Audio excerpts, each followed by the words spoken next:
Farmacología de depresores del sistema nervioso central. Otra vez, muy buenas tardes a todos, muy buenas tardes, noches. Espero que les haya ido bien toda esta semana y que les siga yendo bien hasta terminar el ciclo.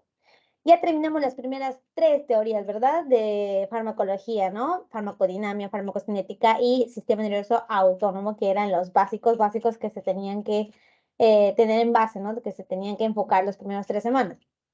Terminamos eso y empezamos con hablando del sistema nervioso central. Uy, acá se movió.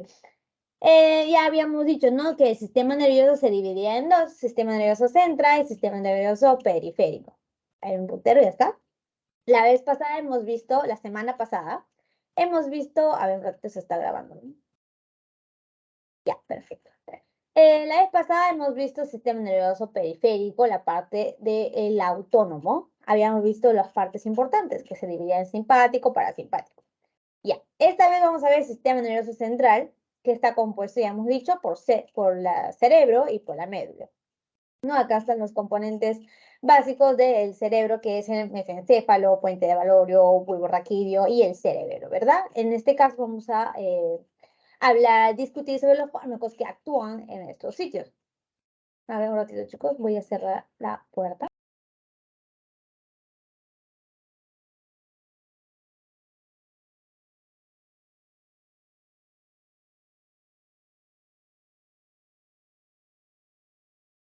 Ya, ahora sí.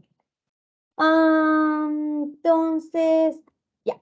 En el cerebro, como en el sistema periférico, habíamos visto, ¿no? En el simpático había el neurotransmisor noradrenalina y en el parasimpático teníamos la acetilcolina, ¿no? Estos neurotransmisores que hacían el trabajo de conectar, ¿no? Un nervio con otro nervio. En este caso, el sistema nervioso central del cerebro también tiene sus neurotransmisores básicos, que son estos que vamos a hablar más hoy. El GABA, ¿no? Un neurotransmisor muy importante que vamos a hablar bastante hoy, glutamato y serotonina. ¿Ok, chicos? Ahorita lo vamos a enfatizar cada uno, uno por uno en la siguiente diapositiva. ¿Qué son los depresores del sistema nervioso central? Que vamos a ver hoy. Son todos los fármacos, sustancias que actúan en el cerebro, aumentando la actividad del GABA. GABA es un neurotransmisor inhibitorio, o sea que tú cuando tiras eso al nervio, se adormece, se duerme, no funciona, deja de funcionar. Ese es el GABA. Disminuyen el estado de alerta y aminoran la actividad del sistema nervioso central. Esos son los depresores del sistema nervioso central. Ay, qué calor. Ya. Aparte, ¿no? De lo que vamos a enfocarnos hoy, que son los depresores, hay otros fármacos, ¿no? Que actúan en el sistema nervioso central. Dentro de los depresores tenemos los depresores generales, depresores selectivos. Dentro de los generales son los que actúan en varios ámbitos, digamos, en varias formas, ¿no? Al sistema nervioso central. Analgesia, ¿no? Quita el dolor, hipnótico, sedante, o sea, que hace dormir, que tranquiliza al paciente. El alcohol, por ejemplo, ¿no? Hace todos estos. Menos la analgesia. Depresores selectivos, ¿no? Que solo quitan el dolor analgésico, solo son para las epilepsia, antiepilépticos, anticonvulsivantes, antiparkinson, ¿no? Son depresores selectivos. Luego los estimuladores, que vamos a hablar ya la siguiente clase, la quinta teoría va a ser de eso. Eso.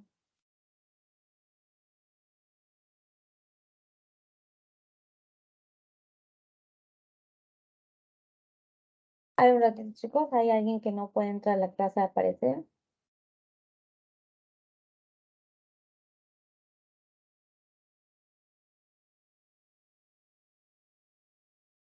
Ya, después. Ya, ahora, bueno, esos son los fármacos que vamos a ver poco a poco. Hoy vamos a ver, como les dije ya, los depresores, ¿no? Los depresores del sistema nervioso central. En sí vamos a hablar un poquito sobre la base de la fisiología, ¿no? Del sistema nervioso, que ya lo saben, ya lo han repasado, me imagino, pero lo vamos a recalcar ahorita. La conducción, ¿no? La conducción es lo que ocurre, la transmisión, digamos, de la electricidad dentro de una neurona, o sea, dentro de solo una célula. ¿Cómo ocurre esto? Transmitiendo poco a poco en cada parte de su membrana el potencial de acción, ¿verdad? El potencial de acción viene por acá. ¿Y cómo ocurre el potencial de acción? Es toda esta gráfica. ¿Qué vemos acá? Viene el estímulo, el potencial de acción de la siguiente membrana, y lo primero que hace es que se abren estos canales dependientes de voltaje de sodio, y empiezan a entrar sodio adentro de la célula. Como pueden ver acá, ¿no? Desde fuera de la célula entra hacia adentro de la neurona, que es una célula, ¿no? Y entra bastante sodio. Entra y entra sodio. Ya, ¿y qué pasa con el sodio? El sodio es un ion con carga eléctrica positiva. Y eso lo que nos hace es aumentar la carga eléctrica de la membrana, ¿no? De lo que estaba menos 70 milivoltios se va hasta 30 milivoltios, ¿no? Llega hasta su tope, hasta su tope. Este es el potencial de acción. Aproximadamente 100 milivoltios es la capacidad de poder subir, ¿no? De electricidad, su potencial de acción de esta membrana. Ya, todo lo que sube baja. Entonces, ¿cómo bajamos? En lugar de que el sodio vuelva a salir, ya se quedó ahí dentro de la célula, el potasio que estaba acumulado dentro de la célula va a empezar a salir hacia afuera de la célula. ¿Ok? Acá no lo dice en este gráfico, pero entra sodio y sale potasio. ¿Ok? Sale, y como es una carga eléctrica que sale de la membrana, dentro de la membrana va a disminuir su voltaje, ¿verdad? Disminuye y repolariza.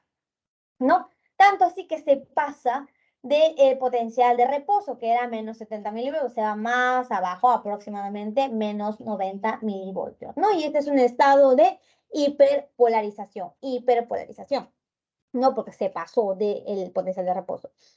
Luego, como los iones, ¿no? Habían entrado, están al revés, ¿no? De lo normal, vamos a usar nuestra bomba de sodio-potasio dependiente de ATP, y vamos a intercambiar, ¿no? Sale el sodio y entra el potasio y ya, bueno, se regulariza y vuelve al potencial de reposo que ya estaba la membrana antes.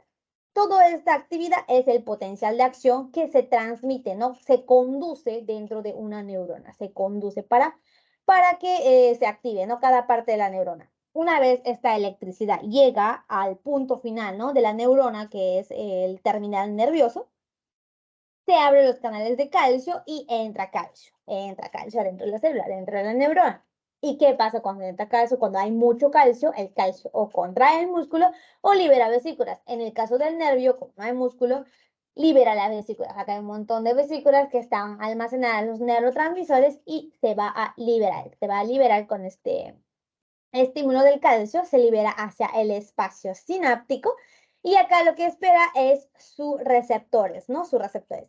En el caso del sistema nervioso central, ¿no? Si es un nervio estimulador, va a salir el glutamato, básicamente el glutamato, y como pueden ver, abre canales de calcio, que son sus receptores, o sea, receptores ionotrópicos, ¿no? Recordando las palabras que vimos en las clases pasadas. Estos receptores van a dejar entrar sodio, van a dejar calcio, ¿no? Seguimos con iones positivos. O sea, ¿qué ocurre acá? También ocurre su potencial de acción, también se despolariza la membrana, ¿verdad?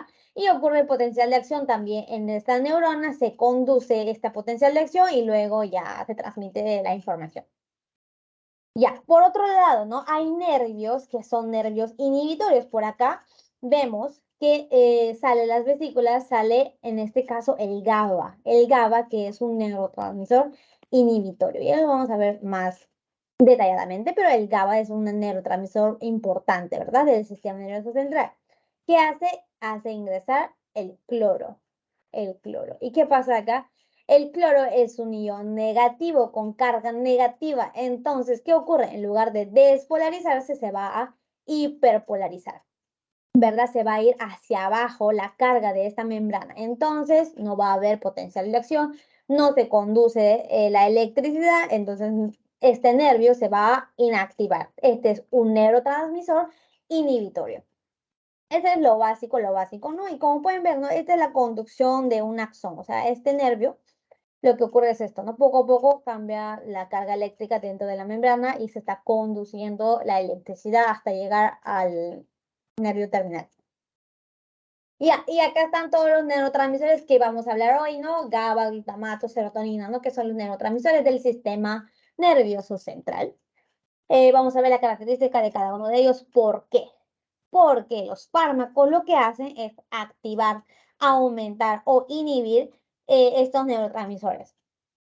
Ya, por ejemplo, el GABA era uno de los más importantes de hoy porque estamos hablando de depresores del sistema nervioso central. El GABA es un neurotransmisor, lo volvemos a repetir, inhibitorio. Se une al receptor GABA-A, ¿no? Que es un receptor ionotrópico. También tiene la GABA-B, un receptor GABA-B, pero que es metabotrópico y es menos común. No hay más cantidad de R receptor GABA-A que deja pasar el cloro, ¿verdad? El cloro. Y por lo tanto, la membrana se va a hiperpolarizar, inactivando al nervio, ¿no? Que está adyacente, donde se está traduciendo, ¿no? Ay, perdón, me había olvidado de esta palabrita.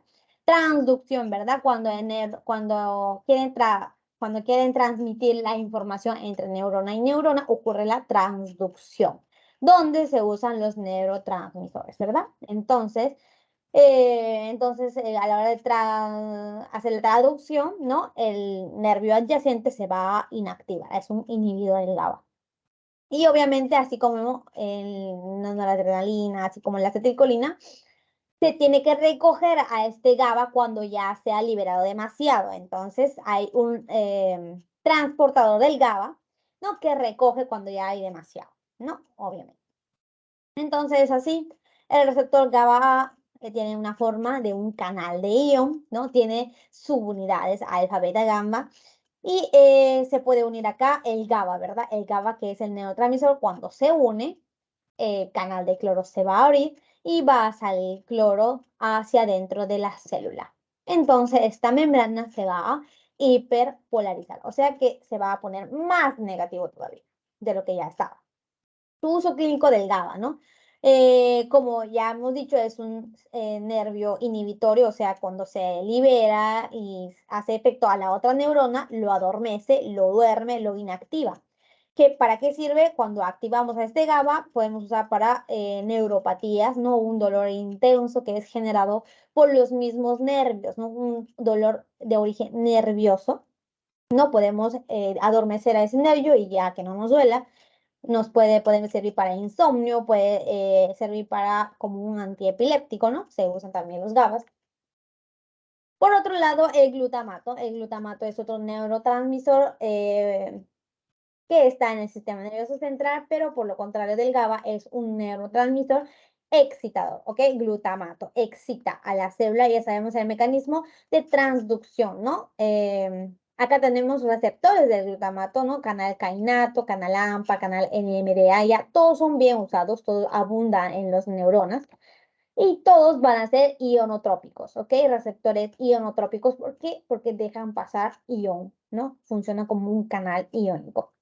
Abre los canales de sodio-potasio, en el AMPA también tiene que ver el sodio, el NMDA también deja pasar calcio, sodio, a veces magnesio, no todos son positivos, ¿verdad? Cargas positivas que cuando se liberen dentro de la membrana va a despolarizar, ¿ok? Va a despolarizar, acá lo dice, lo he resaltado, chicos, despolariza la membrana activando a la neurona adyacente, ¿no? Haciendo transducción de la información, como pueden ver acá. No, la neurona viene, se libera el glutamato y se une al AMPA, al NMDA, al AMPA, cainato, etc. Y todos están liberando sodio, calcio, sodio, ¿no? Para despolarizar la membrana para que se active más la neurona. Último, ay, perdón, y ahí puede ser usado como fármacos para el Alzheimer. Último neurotransmisor que vamos a mencionar hoy, que no se mencionan tanto, pero que está en el sistema nervioso central. Ya. Tiene serotonina, ¿ok? Serotonina, que es un neurotransmisor, digamos, de la felicidad, los que nos relajan, ¿no? La serotonina. Ya. Son 7 subtipos de receptores que tiene, ¿no? Del 5-TH1 hasta el TH7. No, 3 de ellos van a ser receptores ionotrópicos, 4 de ellos van a ser receptores metabotrópicos. Ya, también tiene un sistema de reabsorber o de desaparecer la serotonina cuando ya hay de forma abundante, ¿no? En este caso es posible degradar a la serotonina por estas dos enzimas que lo hemos visto en la clase pasada. No sé si se acuerdan, no sé si quieran opinar al respecto, ¿se acuerdan quién eran los COMT o MAO? ¿Se acuerdan, chicos?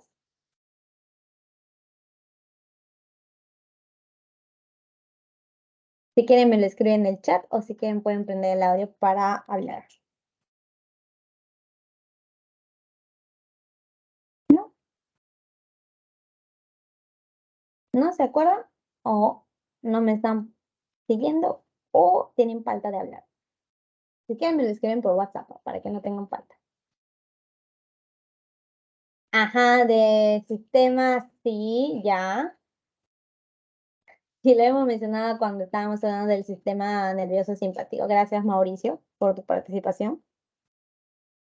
Ya, seguimos entonces. Anoten, chicos, no se olviden, la MAO es monoamina oxidasa y la COMT es la catecol o metiltransferasa, ¿ok? Son dos enzimas que degradaba a los neurotransmisores. En este caso también degrada la serotonina. Lo que quiero que se acuerden es en dónde está. El COMT se encuentra en estos sitios, o sea, en la neurona donde está el mismo receptor. En cambio, la MAO está dentro de la neurona presináptica, o sea, está acá, por ejemplo, ¿no? Un ejemplo. Están por acá esperando a que haya neurotransmisores libres que no están almacenados en la vesícula y los degradan. ¿Ok? Son dos enzimas. El uso de la serotonina podemos usarlo para depresión, para trastornos de ansiedad, etcétera, ¿no? Ya. Y en esta clase vamos a hablar de dos temas básicamente.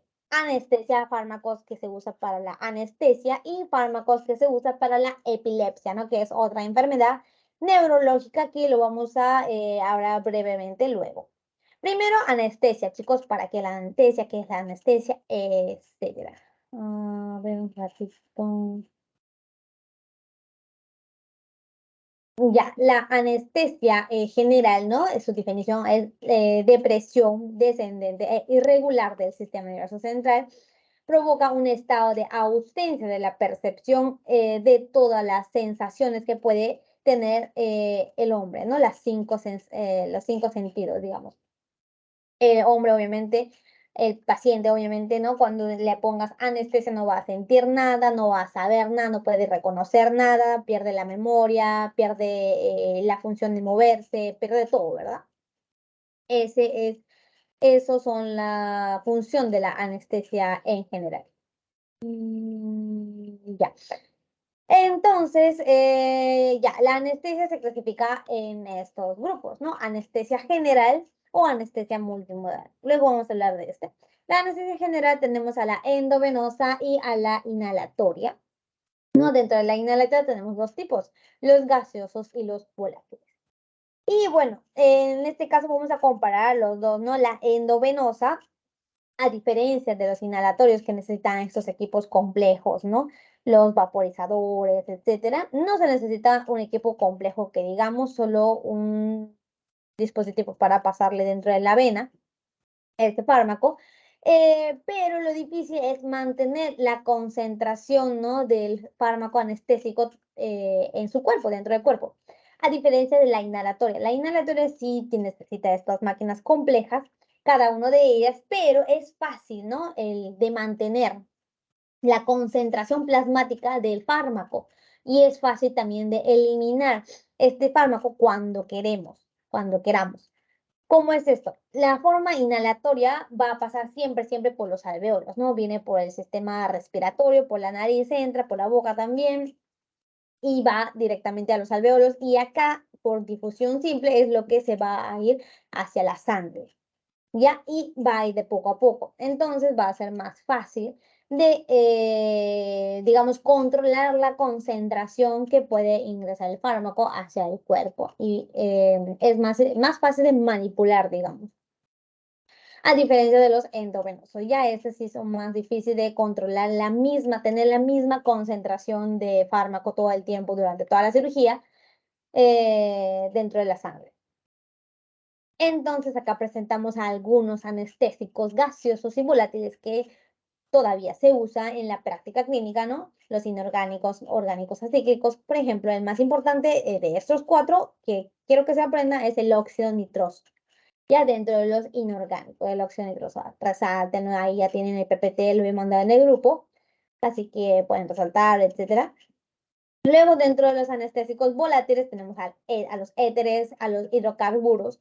¿no? Y acá vamos a hablar un poco del éter para comparar con los demás. No se usa mucho en la práctica, ya que el éter es origen alcohol, ¿no? De un alcohol. Es parte del grupo de los alcoholes.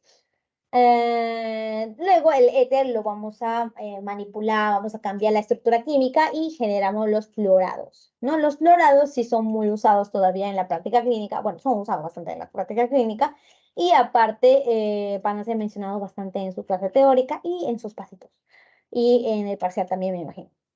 Entonces tenemos acá los nombres, se tienen que acordar, traten de acordarse. Isoflorano, desflorano y sevoflorano, etc. Hay más, ya que vamos a ver ahorita.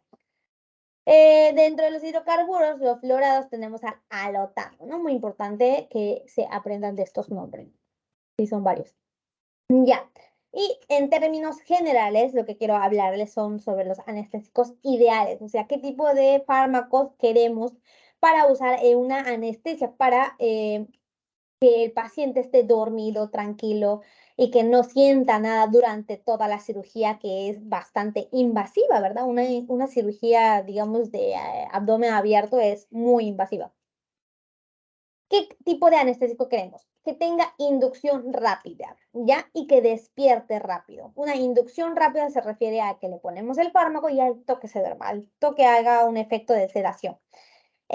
Y también a la hora de despertar, ¿no? Que el paciente no esté así somnoliento todo el tiempo, sino ya le quitamos el fármaco y que se despierte rápido. Queremos ese manejo en la anestesia. Efecto terapéutico con pocas dosis y con bajas concentraciones, ¿no? Obviamente no queremos darle que tome tanto fármaco, ¿no? O sea, no queremos meter tanto fármaco en ningún momento. Así que tenga un efecto terapéutico potente con menor dosis.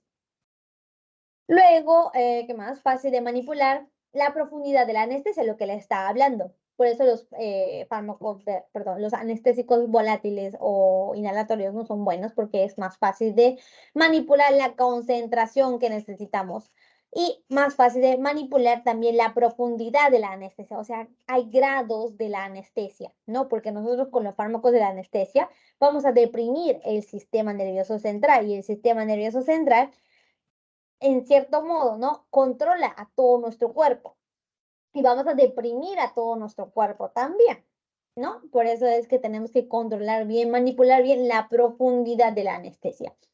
Luego, si son volátiles, que no sean volátiles, combustibles, perdón, y que no sean explosivos, ¿no? Así como el éter, que es origen alcohol y puede ser combustible, que no sea eso, que no sea explosivo, que tenga relajación muscular si es posible, y no que tengan, o que no tenga efectos adversos, obviamente. Y de esto me refería con cuando hablamos de la profundidad de la anestesia, ¿no? Tenemos acá etapas, tenemos estadios o planos también. 4 etapas y dentro del 3, que es la etapa más importante que se tiene que aprender, tenemos 3 subdivisiones. Primero, la etapa 1 o anamnesia y analgesia, ¿no? Donde el paciente consigue dormir desde que le administramos el fármaco hasta que consiga dormir el paciente, ¿verdad? Luego, en la fase 2, que es no, etapa 2, delirio o excitación, ¿no? Como pueden ver, las pupilas empiezan a dilatarse, ¿no? Dilatarse, acá estaba normal, acá en la segunda etapa empieza a dilatarse, hay movimiento palpebral brusco, digamos, bastante, luego se pierde. Los movimientos oculares también están al máximo, luego empiezan a disminuir la salivación, el lagrimeo, ¿no? Esas son las etapas de la anestesia, o sea, cuando tú empiezas a deprimir el sistema nervioso central, empiezas a deprimir todo nuestro sistema para poder sobrevivir, digamos. En la etapa 3, donde se divide en 3 planos, 1, 2, 3, ¿no? Hay más profundidades acá se llama etapa quirúrgica, ¿no? Acá es la etapa donde los anestesiólogos tratan de llegar al paciente, ¿no? Para que el paciente no sienta nada, que esté tranquilo durante la cirugía. Pero también hay riesgos, hay riesgos. Acá el diafragma, como pueden ver, empieza a disminuir su actividad. Acá donde empezamos a disminuir nuestra capacidad de respirar por nuestra cuenta. Por eso es que en una cirugía, cuando entren, ¿no? Cuando estén en 10º ciclo, van a entrar a cirugías. van a ver que están intubados los pacientes, ¿verdad? Van a estar con respiración mecánica porque no podemos respirar. Eso hace los anestésicos generales. O sea, no es que el paciente esté grave y se vaya a morir y por eso es que no puede respirar, sino que estos anestésicos generales deprimen la capacidad de movimiento del diafragma. El lagrimeo, a ver dónde está el lagrimeo, acá está, empieza a disminuir, disminuir, disminuir. La salivación también empieza a disminuir, genera también náuseas, vómitos, ¿no? Porque también afecta el sistema digestivo. El tono muscular también empieza a disminuir en general. Y como puede ver, las pupilas llegan a un momento donde están mióticos, pero luego otra vez empiezan a dilatarse, dilatarse. Y la última etapa, donde es la etapa de parálisis vulvar, o sea, el centro del cerebro, ¿no? Donde tenemos esta regulación de todo el sistema respiratorio, ¿verdad? Y las pupilas, como puede ver, quedan dilatadas. O sea, acá esta etapa ya no llegan los anestesiólogos, ya es una depresión demasiado fuerte, donde ya el paciente ya está prácticamente muerto, ¿no? Acá no hay vida, así que acá no llegamos, ¿no? Máximo en una cirugía se trata de llegar al plano 2 del estadio 3. ¿Ok, chicos? Entonces, hay términos, ¿no? Que se tienen que aprender cuando queremos hablar de anestésicos inhalatorios. Ya, chicos, todavía no hemos pasado a anestésicos endovenosos, sino anestésicos inhalatorios. Acá tenemos el coeficiente de partición y la concentración alveolar mínima. Como ya les dije, siempre con el alveolo, ¿no? Cuando estamos inhalando. El coeficiente de partición sangre-gas significa la cantidad de fármaco que está en el alveolo comparando al que entra a la sangre, ¿verdad? Como pueden ver, si hay 1% de fármaco en el alveolo, se va a difundir, ¿no? Hacia la sangre 0,63%. En este caso, el coeficiente de sangre va a ser 0,63. Y tenemos acá todos los tipos de anestésicos inhalatorios, como pueden ver acá, desflorano, óxido nitroso, sevoflurano, isoflurano, eflorano, ¿no? Que ya les dije que se tenían que aprender poco a poco. Alotano, ¿no? Y cada uno tiene su coeficiente de partición sangre-gas. Pueden ver acá, cuando es menor el número de coeficiente de partición, es más insoluble y cuando es más grande va a ser más soluble. ¿Qué nos dice esta información? A mayor número, ¿no? Es más soluble a la sangre, más soluble a la sangre. Pero cuando es menor número, a menor número va a tener una inducción más rápida. Significa que el fármaco va a hacer más acción más rápida de sedar, de dormir al paciente, ¿ok? De deprimir su sistema nervioso central. O sea, ¿qué nos dice? O sea, que el desflurano tiene una inducción mucho más rápida que el óxido nitroso, que el sevoflurano y que el isoflurano. ¿Bien, chicos? A menor número de coeficientes de partición, inducción más rápida. O sea que con menor porcentaje en la sangre ya hace efecto anestésico en el paciente. ¿Ok? Ya. Luego también hay otros términos, ¿no? Como el coeficiente tejido-gas, ¿no? Que es básicamente lo mismo, a menor número es mejor, ¿no? O sea, mejor acción al cerebro, a la sangre, al músculo. Otro importante, que es la concentración alveolar mínima. Es como si estuviéramos hablando de la dosis efectiva 50, ¿no? De los fármacos de anteriores clases que hemos hablado de esto. Nos habla de la potencia que tiene el anestésico, del fármaco anestésico. Y acá está todo la tabla que nos dice, ¿no? Cuánto tiene cada uno. El CAM o concentración alveolar mínima de óxido nitroso es 105, que es bien grande, es bastante. Sevoflurano tiene 2, alotano tiene muy poquito, metoxiflurano tiene menos, ¿no? ¿Y qué nos dice eso? A menor CAM, mayor potencia, ¿ok? La concentración alveolar mínima, para que haga efecto, cuando es menor, no, menor cantidad de fármaco hace mayor potencia. O sea, que el anestésico tiene mayor potencia, tiene mayor actividad anestésica. Y como pueden ver, alotano, isoflurano, eflorano tiene bastante potencia, ¿no? Bastante capacidad de anestesia. A diferencia del óxido nitroso, tiene 105, ¿no? Y es como que un montón de veces más. Acá 50 veces más que el sevoflurano tiene. Entonces, ¿este óxido nitroso se usa en realidad en la práctica clínica o no? La respuesta es que sí se usa. ¿Cómo lo usamos? En conjunto con otros fármacos. Este óxido nitroso resulta que cuando le administras junto con los demás fármacos inhalatorios, disminuye el CAM de los demás. Si tú agregas el óxido nitroso más sevoflurano, ¿no? A un mismo paciente para usar como anestesia inhalatoria, gracias al óxido nitroso, el sevoflurano aumenta su potencia, ¿ok? Aumenta su potencia. Tiene esa capacidad el óxido nitroso. Por eso hasta ahora se sigue usando. Disminuye el CAM, ¿ok? Disminuyendo el CAM a menor CAM, mayor potencia, ¿ya? Acuérdense de estos cuadritos. Bueno, acá no hay cuadro, pero háganle un cuadro ustedes. Lo subrayan. Ya. ¿Qué es la anestesia general multimodal o balanceada? La anestesia, ¿no? Como ya les hemos dicho, es usado en una situación quirúrgica, ¿no? En pacientes quirúrgicos. A ver un ratito. ¿Les cerró? Hay una estudiante que dice que se le ha cerrado el Teams, creo. ¿O todavía están ahí? ¿Me confirman? Seguimos aquí, Tania. Sí, ¿no? Pobrecita, ¿quién le eliminó?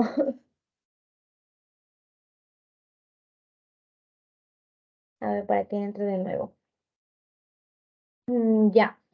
Entonces, seguimos. A ver, vamos a aumentar el volumen porque con la justa te escucho. Ya. Como les estaba diciendo, chicos, la anestesia general multipolar es una anestesia que no solo se enfoca en sedar, en hacer dormir y hacer dejar de sentir al paciente, sino en general, ¿no? Usa muchos tipos de fármacos aparte de la anestesia.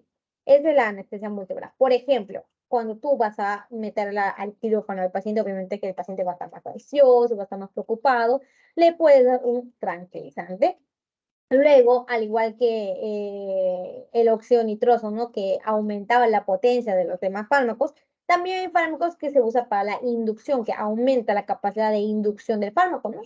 Y podemos darle facilitadores de la inducción. A ver, vamos a agregarle, ya porque estoy ciega.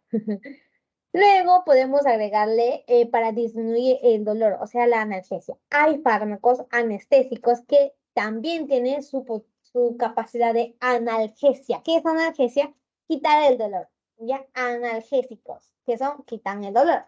Entonces, hay fármacos que sí pueden quitar el dolor, pero hay fármacos que no, que solo se encargan de sedar, de dormir al paciente. En cambio, hay fármacos que no, ¿no? Y después de la cirugía, obviamente el paciente, después de que le abran todo el abdomen, le saquen las tripas, le corten, va a sentir demasiado dolor y para eso se le agrega fármacos analgésicos potentes, ¿no? O sea, se le añade a la anestesia. Luego también podemos pasar fármacos, ¿no? Que aumenta el estado anamnésico, o sea, ya que afecte la memoria.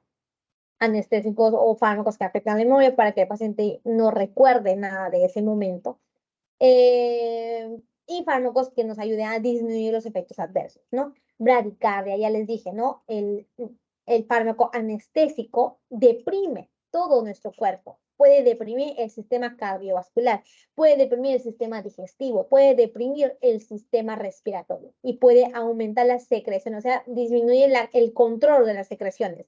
Secreción salival, secreción lacrimógena, secreción de sudor, ¿no? Todo eso, el control de esas secreciones lo deprime. Por eso es que hay bastante secreción, náuseas, bradicardia, ¿no? Y podemos dar fármacos para evitar estos efectos adversos. Ese en conjunto, ¿no? O sea, no solo los anestésicos, sino en ver varios tipos de puntos del paciente es la anestesia general múltiple o balanceada. Seguimos con los anestésicos inhalatorios. Acá tenemos a varios, volátiles y gaseosos. Dentro de los gaseosos solo vamos a mencionar al óxido nitroso. Y los fármacos volátiles tenemos al éter, alotano, eflorano, isoflorano, sevoflorano y desflorano. ¿Ya? Traten de aprender todo eso y lo que les van a preguntar en el parcial o en los pasitos va a ser la característica de cada uno de ellos. Por ejemplo, el éter. El éter tiene una característica de combustión porque es alcohol. Es parte del grupo de los alcoholes. Por eso no se le usa al paciente ahorita ya. Creo que en ninguna parte del mundo. Ya, otro punto que tenemos que comparar. Los demás no tienen, ¿no? Los demás no tienen esa capacidad de combustión. La coeficiente de partición sangre-gas, que le había mencionado ya, era una coeficiente que nos hablaba de la inducción, ¿verdad? La inducción del fármaco, porque en la anestesia era importante que la inducción sea al toque, sea rápida. O sea, tú le pones al paciente que inhale, al toque se duerma en 10 segundos, ¿no? Como vemos en las películas. Le dicen al paciente cuenta hasta 10, de 10 a 0, y el paciente se duerme. Ya, eso es lo que queremos, una inducción rápida. Entonces comparamos esto, el coeficiente de partición sangre-gas. El éter es 12, alotano 2.3, 1.9, 1.4, 0.63 y cada vez más chiquito. Entonces, ¿qué nos dice eso? O sea, no quiero que se aprenda el número en sí, sino qué significa. Cuanto más chiquito sea este número, mayor inducción tendrá. Entonces vemos acá el tiempo de inducción. El éter, como tiene 12 de coeficiente de partición sangre-gas, es muy lento, tiene una inducción muy lenta ya, no se usa. Jalotano, rápida, regular, ya, pero en este caso el sevoflurano nos dice que es muy rápida ya, muy rápida, tiene una inducción muy rápida, muy buena, sevoflurano. Y este sevoflurano, ahorita que lo menciono, aparte de tener un tiempo de inducción muy rápida, relativamente tiene un olor, digamos, a fruta, un olor más agradable. Y es por eso que es muy usado también en los pacientes pediátricos, ya por la inducción rápida que tiene y porque es más agradable su olor, aunque nunca lo he oído, ¿no? Pero eso dicen los libros. Ya. ¿Qué más, qué más, qué más? El CAM, ¿verdad? El CAM lo habíamos visto, la concentración alveolar mínima, que nos hablaba de la potencia de analgesia que tiene, perdón, la potencia anestésica que tiene cada fármaco. Acá el más grande es el óxido nitroso, ya lo hemos visto, tiene poca potencia. El alotano tiene bastante potencia y los demás también. ¿Qué nos dice? El efecto analgésico o el efecto en sí. El ET tiene buen efecto, los demás, perdón, el efecto, ¿no? Pues tiene potente, potente, potente, a excepción del óxido nitroso que tiene un efecto anestésico D. Y también podemos comparar el efecto analgésico, ¿no? O sea, de parar el dolor, o sea, que no sienta el dolor el paciente. Todos tienen débil, débil, débil, débil, débil. O sea, a todos se le tiene que dar fármacos analgésicos, ¿no? Así fuertes para impedir el dolor que pueda sentir el paciente en la operación o después de la operación. El ET tiene bueno, pero bueno, el ET solo no se usa. Y a ver qué más, el óxido nitroso, aparte de ayudarnos con la potencia del fármaco, también tiene una fuerte acción analgésica. Muy bien. Excelente el óxido nitroso. O sea, solito no funciona, pero ayuda bastante si le damos en conjunto con otro. Relajación muscular, a ver, tiene el éter, tiene fuerte, los demás no tienen. La toxicidad hepática, el alotano es el único que tiene bastante toxicidad hepática. El eflorano un poco y los demás, pues no, no lo mencionan, ¿verdad? Muy bueno. Acuérdense, traten de acordarse de las características de cada uno. Les he mencionado las partes importantes, subrayenlo, anótenlo, resáltenlo. No combustión, coeficiente de partición, CAM, tiempo de inducción, el efecto analgésico, toxicidad hepática, ¿no? Porque son preguntados bastante estos puntos. Más bien lo único que les van a preguntar de la anestesia. Y no es muy preguntado en los parciales de lo que he visto hasta ahora. Ya, anestesia endovenosa, ¿no? Ya hemos hablado de la anestesia inhalatoria que tiene que ver con los alveolos, ¿no? O sea, viene del sistema respiratorio y llegan los alveolos y los alveolos se pasan a la sangre. La anestesia endovenosa es lo que tú directamente inyectas a la vena y eso va a todo el cuerpo y deprime el sistema nervioso central. El Propofol es el más usado, es el más potente, es muy usado, es un anestésico endovenoso más usado, ¿no? Acuérdense que no, al igual que los demás anestésicos inhalatorios, ¿no?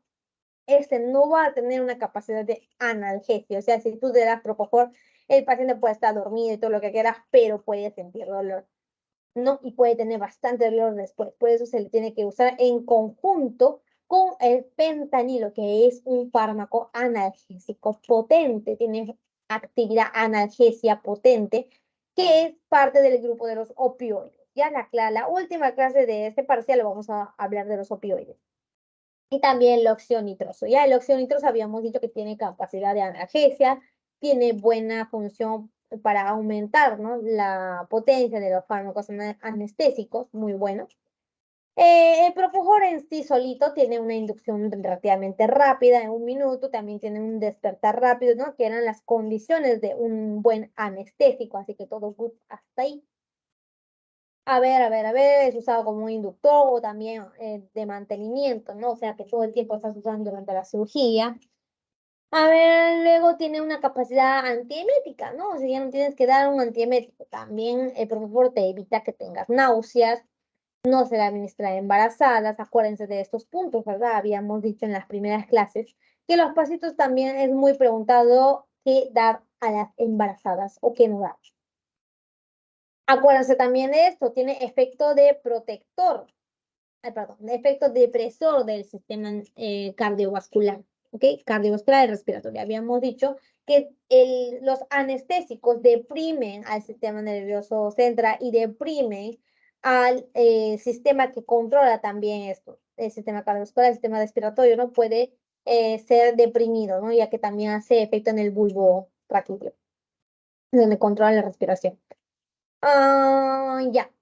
También es un neuroprotector. El propofol, ¿no? Se le puede dar en cirugías neurológicas, así, porque acá nos dice CMRO2, o sea que nos disminuye, ¿no?, la cantidad de oxígeno que necesita el cerebro, nos disminuye el flujo sanguíneo del cerebro, disminuye la presión intracraneal del cerebro, nos disminuye la presión intraocular, ¿no? Esos son efectos protectores que tiene el propofol. Muy bueno. Siguiente, ketamina, otro de los anestésicos endovenosos. En este caso va a ser disociativo, de corta duración. Esa es su característica. O sea, disociativo que tiene varios efectos depresores del sistema nervioso central. Tiene analgesia, tiene anamnesia, tiene sedación, ¿no? O sea, deprime varios puntos. Ese es un anestésico disociativo. El mecanismo de acción inhibe la neocorteza y el tálamo. Puede administrarse por vía endovenosa, intramuscular, rectal, y aumenta la presión arterial, el gasto cardíaco y la frecuencia cardíaca. O sea, a diferencia de este que deprimía, ¿no?, el sistema cardiovascular, el propofol, en este caso la ketamina, va a aumentar todo esto. Y a diferencia de este, en este caso no se usa en procedimientos neurológicos. En una neurocirugía no se le va a usar esto porque va a ser neurodañino, digamos, porque aumenta el metabolismo de oxígeno en el cerebro, aumenta el flujo del cerebro y aumenta la presión intracraneana. Por lo contrario, es bueno usar en pacientes, por ejemplo, pediátricos, en donde tenga asma. Tiene un efecto potente broncodilatador, o sea, te abre, ¿no?, los bronquios para que entre más oxígeno. Muy bueno. Último, etomidato. Es un hipnótico no barbitúrico de inicio y recuperación rápida, no tiene efecto analgésico, o sea, que tienes que administrarles un opioide o el óxido nitroso. Tiene el mínimo efecto hemodinámico, o sea que a diferencia de estos dos, que uno deprime y el otro aumenta, este no va a cambiar mucho.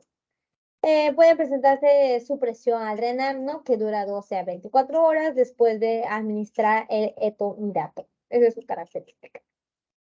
Y acá hemos hablado 3 fármacos que son anestésicos endovenosos que no son barbitúricos. ¿Por qué digo no barbitúricos? Porque acá vamos a hablar de los anestésicos endovenosos barbitúricos, o sea, todo un grupo de fármacos que le llamamos barbitúricos. ¿Qué tipo de fármaco hay acá? Ejemplo, tiopental, tiamilal. Son fármacos hipnóticos, sedantes, de ayuda para la anestesia, o sea, se puede dar en conjunto con otro anestésico.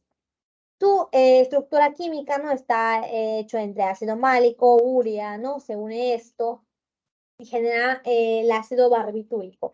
Este ácido barbitúrico todavía no tiene este efecto hipnótico sedante, sino acá le vamos a añadir en el último puntito, ¿no? De la estructura, otra estructura química y así añadirle el efecto, bueno, ya activarlo, digamos, sin tener el efecto amniótico sedante. Dependiendo de la estructura, ¿no? Podemos clasificar en oxibarbitúricos y tiobarbitúricos. Tenemos acá, bla, bla, bla, bla, varios barbitúricos, metoxetal, pentobarbital, ¿no? Uno de los más preguntados, penobarbital. Dentro de los tiobarbitúricos, pentotal o tiopental, también más llamado por este nombre, o tiamilal. Según la duración de la acción de anestesia, podemos clasificarlo también en ultra corta, corta, intermedia y prolongada. ¿Ya? Tionpental, tiamilal, metoexital, dura de 5 a 15 minutos, son los ultra cortas, los que son cortos van a durar 3 horas, pentobarbital, secobarbital, de acción intermedia va a ser de 3 a 6 horas, amobarbital y la prolongada fenobarbital mayor de 6 horas. Puede que le pregunte así, ¿no? ¿Cuál es el fármaco anestésico barbitúrico endovenoso que dura que dura mucho, mucho, mucho, mucho? O sea, 6 horas. El de acción prolongada, ustedes tienen que responder penobarbital. Luego, el mecanismo de acción de estos dos, chicos, de estos barbitúricos es unión al receptor GABA. ¿Ok? Al receptor GABA que tenía una función de un canal iónico, o sea, eran receptores ionotrópicos, ¿verdad? Ionotrópicos. Ya, entonces los barbitúricos, acá tenemos el GABA, ¿no? El sitio de unión del GABA. Y deja pasar el cloro, ¿no? Este era el receptor GABA. Los barbitúricos tienen un sitio alostérico, o sea, otro sitio que no es el sitio de unión del GABA, otro sitio se une y se abre más tiempo este canal de ion cloro. Hace ingresar más el cloro y ¿qué hace? Hace que la membrana se hiperpolarice, o sea que inactive a la membrana, ¿no? Aumenta el tiempo medio de la apertura del canal de cloro activado por GABA, ¿no? Puede hacer actuar a ausencia del GABA, o sea, el GABA se puede ya degradar y todo, pero este anestésico barbitúrico puede unirse, seguir uniéndose ahí y abrir más tiempo el canal para que entre más cloro y así potencial, ¿no? Este efecto inhibitorio que tiene el cerebro, que tiene los neurotransmisores. Pueden inhibir, ¿no? Los receptores excitadores del AMPA, del kainato, inhiben la liberación de la vía del glutamato, etc. Esa función tienen los barbitúricos. Y aprovechando esta diapositiva, lo vamos a mencionar luego, las benzodiazepinas son fármacos que están acá, o sea, también se unen a este receptor GABA-A, que es un canal de cloro, sitio de benzodiazepinas, por ejemplo, en diazepam. Se unen también en otro sitio alostérico, a diferencia del barbitúrico, a diferencia del GABA. Se une en otro sitio y también hace o sea, potencia este receptor. ¿Cómo? Aumenta la frecuencia de apertura del canal cloro, ¿ya? O sea, acá aperturaba más tiempo, o sea, alargaba el tiempo de apertura, y acá lo que hace es aumentar la frecuencia que hace ahora el cloro, ¿ya? A diferencia de los barbitúricos, en este caso sí o sí necesita la presencia del GABA, o sea, si el GABA no está unido, aunque se una, no va a abrir bastantes veces. Tiene que estar el GABA sí o sí para que aumente la frecuencia de la apertura. Ya chicos, entonces terminamos con la primer punto que era la anestesia, ¿no? Hemos hablado todo el tiempo sobre depresores del sistema nervioso central y ahora última parte, la epilepsia. Descansamos 5 minutos. También va a ser pocas diapositivas como pueden ver, o creo que ya no pueden ver. Bueno, son como 5 diapositivas, sí, te creo. Así que al toque lo terminamos, pero un descansito de 5 minutos a todos para que se relajen, tomen su café y volvemos de acá a 5 minutos, ¿ya?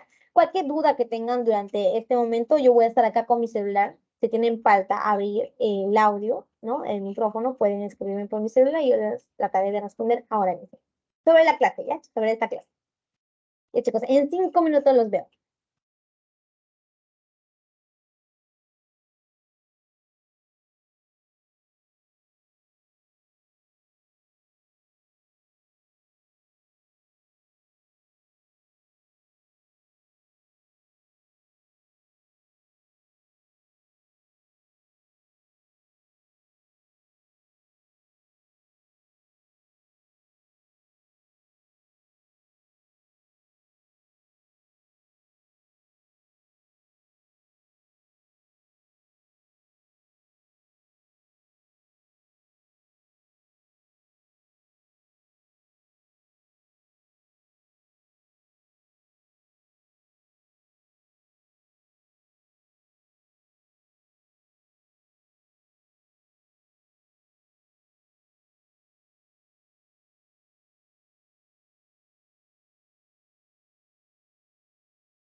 Ya chicos, volvimos del descansito que nos tomamos mutuamente. Ya ready para entender sobre antiepilépticos. No es tan difícil, ¿no? O sea, solo lo separamos en grupos, ya.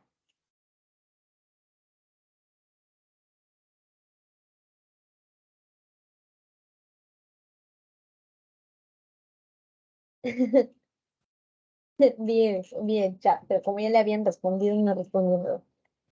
Empezamos con los antiepilépticos. La epilepsia, ¿qué es? Primero la definición de una crisis epiléptica. Es, o sea, no sé si han visto, ¿no? Que hay convulsión en las personas, o sea, que se tiemblan así bruscamente, no es una convulsión.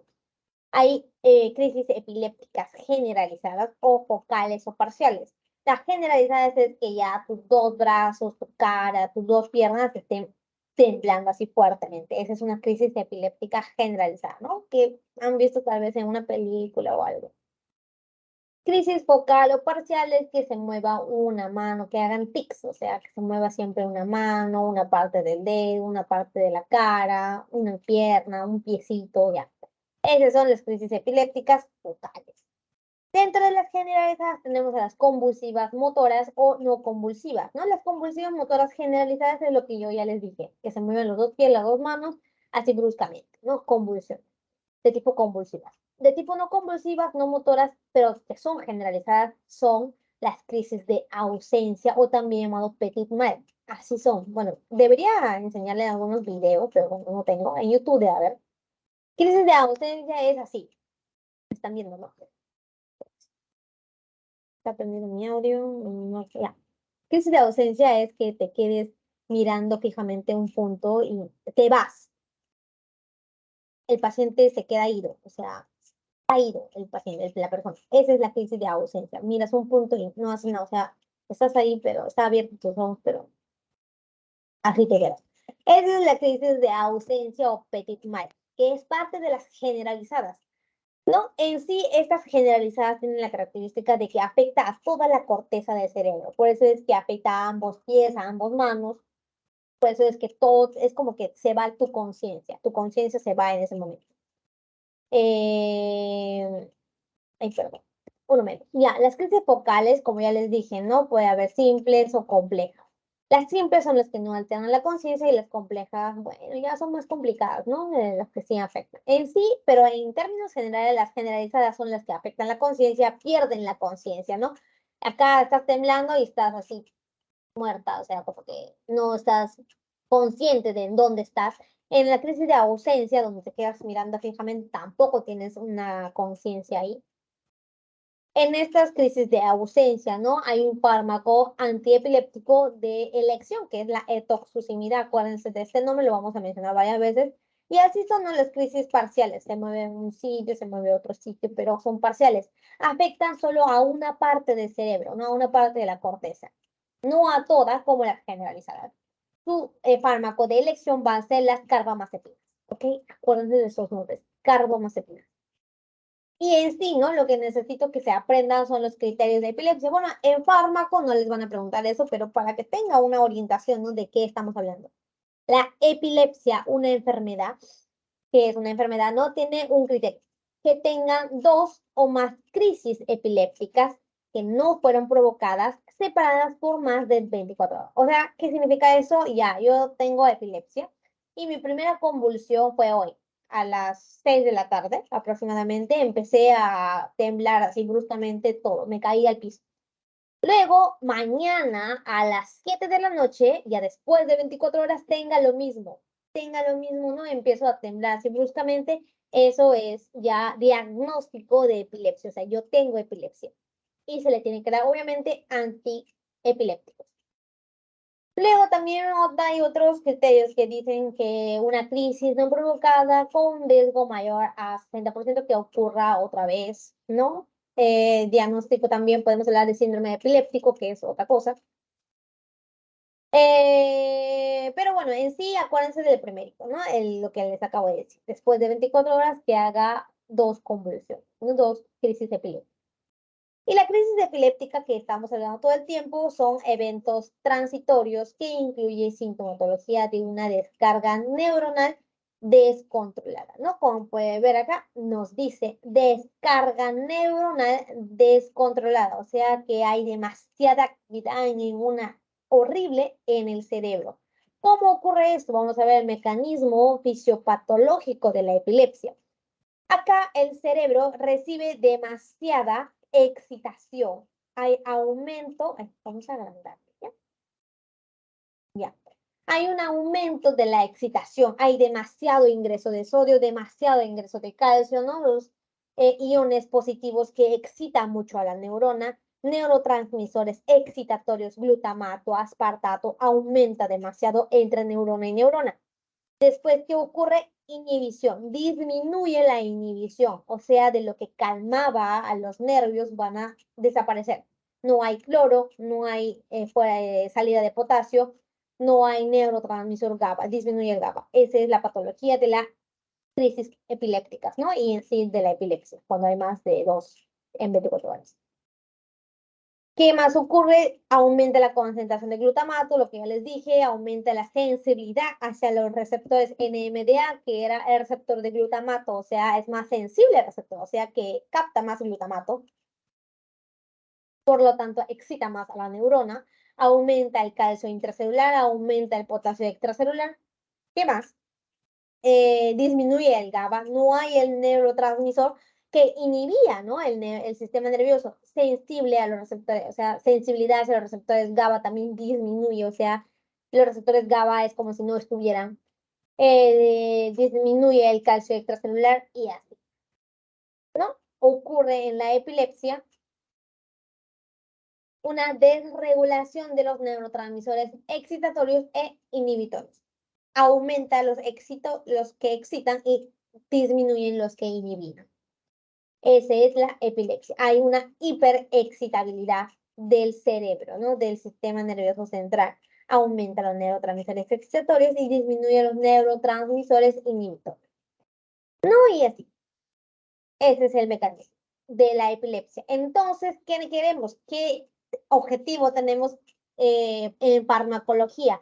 ¿Qué tipo de fármaco necesitamos? ¿Qué tipo de mecanismo de acción de los fármacos necesitamos para que no ocurra todo esto, ¿no? Para que disminuya el calcio, para que disminuya el sodio, para que aumente más cloro, para que se tranquilice, para anestesiar, digamos, o bueno, mala palabra, para adormecer a este nervio que está excitado. Tres simples cosas. Disminuir la actividad del canal de sodio, ¿no? El canal de sodio, si se activaba, obviamente va a entrar mucho sodio y se va a despolarizar, ¿no? Vamos a evitar esto con fármacos. Inhibir los canales de calcio tipo T dependientes de voltaje que están en el tálamo, ¿no? El calcio, habíamos dicho que cuando había mucho calcio dentro de la neurona, se liberaba bastantes neurotransmisores, ¿no? Y si se liberan neurotransmisores del glutamato, pues se va a excitar más el nervio. Entonces vamos a inhibir la liberación de las vesículas, inhibiendo estos canales de calcio para que ya no entre más calcio. Incrementos de la transmisión inhibitorias, como GABAérgicas, como evitando el estado hiperexcitado de la neurona. Aumentando el GABA, ¿no? Aumentando la actividad del receptor, aumentando el neurotransmisor GABA. Entonces, un ejemplo de estos fármacos van a ser estos. Se usa en crisis focal o generalizada, que era la primera elección, carbamazepina, ¿ok? Carbamazepina. Su mecanismo es disminuir la actividad de canal de sodio, ¿no? Está del mismo color para que sea más entendible. Naranjita, naranjita. Acá tenemos los canales de sodio, ¿no? Y vamos a inactivar a estos canales de sodio uniéndolos. Carbamazepina, fenildantoína, topiramato, lamotrigina, valproato, sonizamida. Todos estos fármacos se unen a este canal de sodio para que no se activa y por lo tanto no haya, ¿no? Pase de sodio y no haya despolarización de la membrana, ¿no? Para que no se active el nervio. Primera elección, carbamazepina. Luego, si no funciona eso, obviamente hay muchas otras opciones. Crisis de ausencia. Habíamos dicho cuáles son las crisis de ausencia, los que te quedan mirando así como si estuviera ido. Acá vamos a usar etoxucimida de primera opción y si no funciona, ácido valproico o también llamado valproato. Ya están acá también. Ellos van a inhibir los canales de calcio tipo T dependientes de voltaje que están en el tálamo. ¿Por qué se usa eso? Porque hay una teoría de que estas crisis de ausencia hay una carga excesiva justo en la parte del tálamo causado por estos canales de calcio. Entonces nosotros vamos a usar etoxicimida que tiene capacidad de inhibir, ¿no? Cerrar el canal de calcio para que ya no entre más calcio y ya no se libere las vesículas de glutamato. ¿Verdad? Entonces, acá, ¿quién actúa? El valproato y la etoxicimida. Primera elección, etoxicimida, ¿ya? En crisis de ausencia, cuando ya se tenga el diagnóstico, obviamente. Entonces, ¿qué más? Los que incrementan la actividad GABAérgica, benzodiazepinas y barbitúricos, ¿no? Ya lo hemos hablado. Son dos grupos de fármacos que se unen al receptor GABA-A, ¿verdad? GABA-A en sus sitios alostéricos. ¿Qué más puede hacer esto? Ya, bueno, eso, ¿no? Estos dos hacen eso. Después tenemos a los que tienen amplio espectro, o sea, estos van a tener más actividad. Topiramato y valproato. Como pueden ver, el valproato puede unirse en los canales de calcio, puede inhibir al canal de sodio. ¿Qué más hace? A ver, bloquea el metabolismo del GABA transaminasa, o sea, empieza a aumentar el GABA, ¿no? Porque ya no hay quien metabolice el GABA, o sea, quien desaparezca el GABA. Bloqueo de las proteínas recaptadoras del GABA, o sea, ya no reabsorbe el GABA, sino aumenta más el GABA. Alteración alostérica de la reconfiguración de los canales GABA, o sea, para que sean más sensibles al GABA, ¿no? O sea, para que haya más acción GABAérgica, para que inhiba al nervio. Topiramato y valproato. Siguiente. Clasificación de los fármacos anticonvulsivos. Bueno, tenemos todos estos grupos: hidantoínas, venens, succimidas, benzodiazepina, barbitúricos y otros fármacos.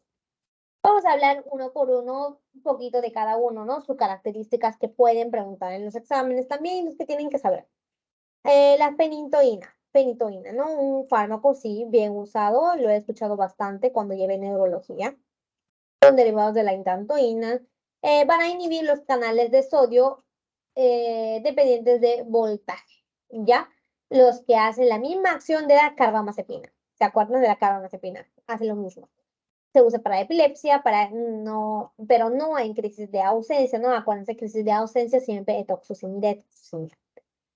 Fármaco muy teratogénico, que significa eso, que daña al bebé, no se le da a embarazadas, ¿no? Era un factor importante cuando hablamos del examen de farmacología, o sea, en su parcial, su final, les van a preguntar bastante qué fármaco se le puede dar a las embarazadas y qué no.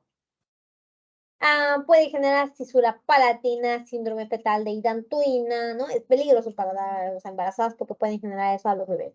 Carbamazepina, lo mismo, ¿no? Bloquea los canales de sodio, de calcio, para que no se active el nervio. Se puede usar para crisis focales, ¿no? Neuralgia, crisis tónico-clónicas, ¿no? Crisis focal, primera elección, carbamazepina.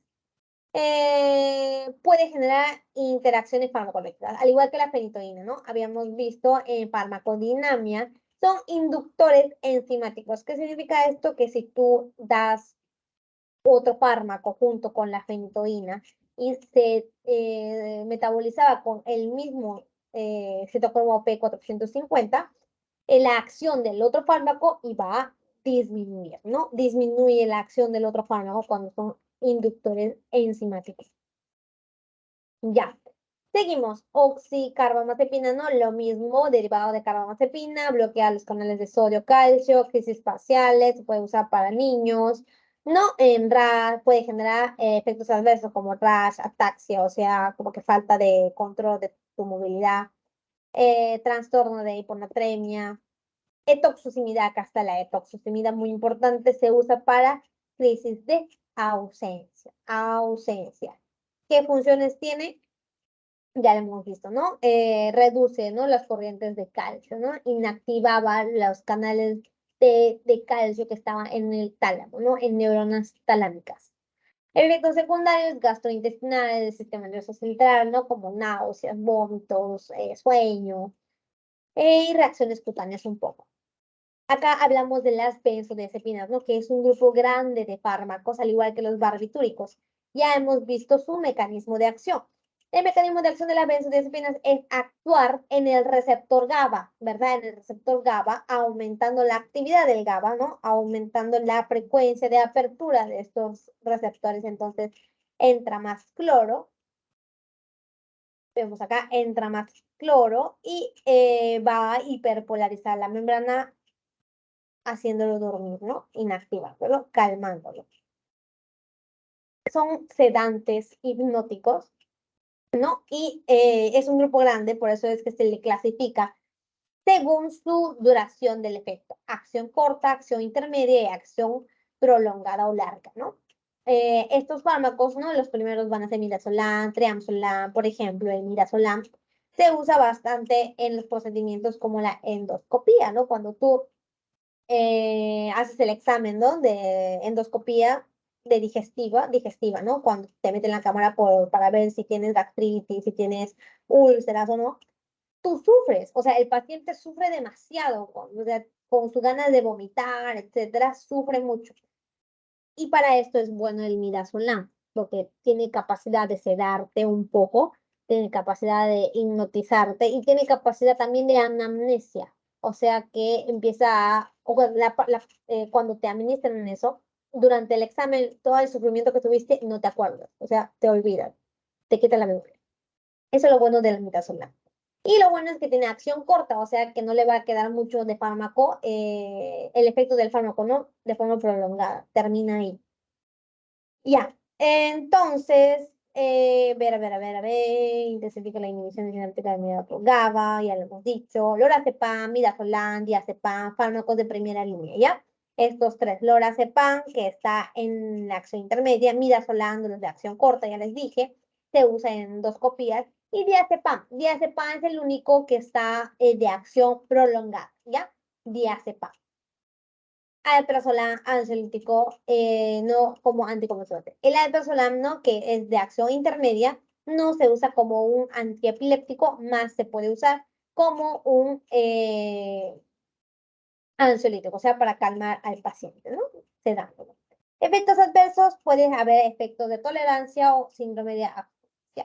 Esto lo vamos a ver más en la clase que sigue, ¿no? Cuando hablamos de psicotrópicos, de drogas, así de drogas malas, no fármacos que le llamamos drogas, no, drogas malas. Efecto de tolerancia es que, por ejemplo, ¿no? El tabaco, cuando tú empiezas a fumar un cigarrito cada día, luego empiezas a fumar dos cigarritos, luego una cajetilla entera, no sientes la satisfacción de haber fumado, ¿no? Eso es el efecto de la nicotina. Ese es el efecto de tolerancia, o sea que tienes que aumentar cada vez más la dosis, si no, no sientes la misma satisfacción o los mismos efectos que te daba el fármaco. Efecto de tolerancia, un efecto muy peligroso, muy temible. Síndrome de abstinencia, o sea que tú estás tomando, te lo quita ese fármaco, esa droga, y tú empiezas a sentirte malestar. No puedes vivir sin la droga, necesitas la droga. Ese es el síndrome de abstinencia. Ya, eso puede generar los benzodiazepinas, por eso tenemos que tener mucho cuidado cuando damos ansiolíticos, o sea, no es dar por dar, porque puede generar esos efectos adversos. Luego seguimos fenobarbital, ¿no? Los barbitúricos, que ya lo hemos mencionado un poco, potencia, ¿no? El GABA, el receptor GABA, puede usarse en convulsiones generalizadas o focales. Puede tener efecto teratogénico, no se le da a embarazadas. Generalmente los antiepilépticos no se le dan a embarazadas. Hay un mínimo grupo que se le puede dar a pacientes jóvenes, mujeres que quieren tener hijos o a pacientes embarazadas, que ya lo vamos a mencionar. Ácido valproico, valproato, habíamos dicho que son los que hacen de todo, tienen varios tipos de mecanismos de acción, ¿no? Uno de ellos es bloquea canal de calcio, bloquea canal de sodio, aumenta, ¿no? Las enzimas GABA, transaminasas, o sea que inhibe, ¿no? A que el GABA se degrade, inhibe a que el GABA se degrade. Se puede usar para epilepsias generalizadas, a parciales, crisis de ausencia, o sea, para todo. O sea, si no sabes qué tiene el paciente, primero puedes darle el ácido valproico si es que no es una mujer embarazada y si no es una paciente, mujer así joven, ¿no? Que quiere gestar. Se puede usar para el síndrome de West, ¿no? Síndrome de Lennon-Gastaut, que son ya enfermedades pediátricas. profiláctico en convulsiones febriles, ¿no? Y es el más teratogénico, o sea, obviamente no se le da a los pacientes, puede generar espina bífida en los pacientes niños. Ya, acá vamos a ver 4. Topiramato, ¿no? También es uno de los que hace varios tipos de acción, ¿no? Al igual que el ácido valproico, bloquea canales de sodio, potencia el GABA, antagoniza el receptor AMPA, ¿no? Que era el receptor del glutamato, ¿no? Un neurotransmisor excitatorio. Se usa para crisis parcial, tónico-clónicas, migraña, ¿no? Efectos adversos, somnolencia, confusión, ataxia. Gabapentina. Gabapentina también es muy usado en las neuropatías, acuérdense, neuropatía, ¿dónde está acá? Dolor neuropático, polineuropatía periférica. En pacientes que tienen un dolor, por ejemplo, de la ciática, no sé si han escuchado dolor de la ciática. Un dolor neuropático, o sea, un dolor generado por el nervio en sí, ¿no? Por ejemplo, cuando tú aplastas el nervio, te duele como, no sabes cuánto te duele eso. Es muy común en pacientes ya un poquito más adultas, sobre todo mujeres, que tengan esos dolores y se le da gabapentina. Es muy frecuente que se le da gabapentina. Lo van a ver en neurología. Efectos adversos, somnolencia, vértigo, ataxia. Gabapentina también su mecanismo de acción. Acá tenemos bloquea los canales de calcio, al igual que la pregabalina. Lo mismo, también se usa bastante para el dolor neuropático, dolor generado por el mismo nervio. Por ejemplo, la neuralgia del trigémino, ¿no? El trigémino era el nervio del quinto par craneal, donde te inervaba la cara, ¿no? Hay enfermedad donde te duele todo ese nervio, ¿no? Hay una inflamación del nervio y te duele el nervio, entonces te duele toda la cara. La pregabalina es bueno para tratar ese dolor neuropático. Lo mismo, ¿no? Se une al alfa 2 delta de los canales de voltaje dependiente de calcio, como lo dice acá, calcio, calcio, calcio. Pregabalina y gabapentina, ¿no? Tiene otro mecanismo de acción. Otro que tiene diferente mecanismo de acción que quiero que se aprenda es la levetiracetam. Muy importante, chicos, que se acuerden de este fármaco para sus siguientes ciclos y para el examen. Es el único que tiene un mecanismo de acción diferente. Este se va a unir ahorita lo menciono, ya primero lo vemos acá. Se une a la proteína SB2A, ¿ok? SB2A. Inhibe la liberación del glutamato uniéndose a esta. ¿Por qué? Esta proteína está unido a la vesícula que estaba almacenado el glutamato. Entonces, si se une acá, ¿no? Inhibe a que el glutamato se libere. ¿Ya? SB2A. ¿Por qué quiero que se acuerden? Porque es el único fármaco que se le puede dar a las pacientes embarazadas. No le den otro. Pacientes embarazadas que tienen convulsión, que tienen crisis epilépticas. Si quieren para esa crisis epiléptica, denle levetiracetam. O también pueden darle a pacientes, mujeres jóvenes que quieren gestar, ¿ya? Que quieren tener hijos. Levetiracetam. Ya. En sí, crisis primarias parciales, crisis generalizadas, ya. X. Con eso creo que terminamos. Sí, terminamos, chicos. En sí, efecto, bueno, acá está la clasificación, ¿no? Acá está, ¿no? La clasificación, ¿no? En qué casos usamos cada uno de los fármacos. Le pueden dar un vistazo, no le vamos a explicar cada uno. Ya lo hemos explicado, ¿no? En sí, algo general. Espero que le haya ayudado. Efectos adversos en general en todos los anticonvulsivantes es náuseas, vómitos, sedación, somnolencia, o sea, te da sueño. Esos son los efectos adversos más comunes. Ataxia, o sea, que no puedes controlar tu motilidad. Exantema, ¿no? Rash cutáneo, lo hemos visto. Hiponatremia, aumento de pérdida de peso, teratogénicos, osteoporosis, ¿no? El único que no generaba teratogenia era el levetiracetam. No se olviden. Y el metabolismo, ¿no? Habíamos hablado que estos anticonvulsivantes frecuentemente son inductores enzimáticos, ¿no? Acá está los SIX, donde se metaboliza estos anticonvulsivantes. Como les decía, ya, eso, ¿no? Si hay, por ejemplo, el fenobarbital, se metaboliza con el CYP2C9, ¿no? Y un anticonceptivo, por ejemplo, también se metaboliza acá, disminuye el efecto del anticonceptivo y el fenobarbital va a actuar, pero el anticonvulsivante no. Entonces el paciente puede embarazarse, ¿no? Sí, eso. CYP3A4, que es el más abundante, tenemos a carbamazepina, etoposide, ¿no? Acuérdense de todo eso. Bueno, no todo, esto no, pero denle un ojo. Sus efectos adversos frecuentes también, acuérdense. Y muchas gracias, chicos, por su atención hoy. No sé si lo he volado o no. De acá me voy directito al 2 de mayo para hacer mis prácticas obligatorias con nota y todo. Espero que se hayan entendido, chicos. Preguntas. Si no, para mandarles el link del pasito.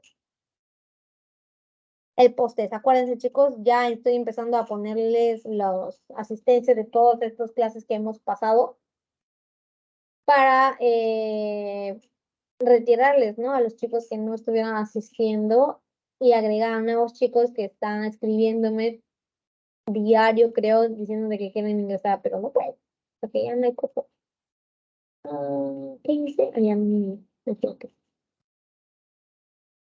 Post-test.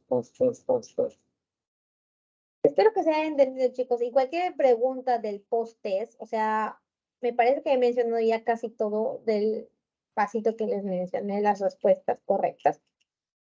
Pero si no han entendido, me escriben y yo les respondo.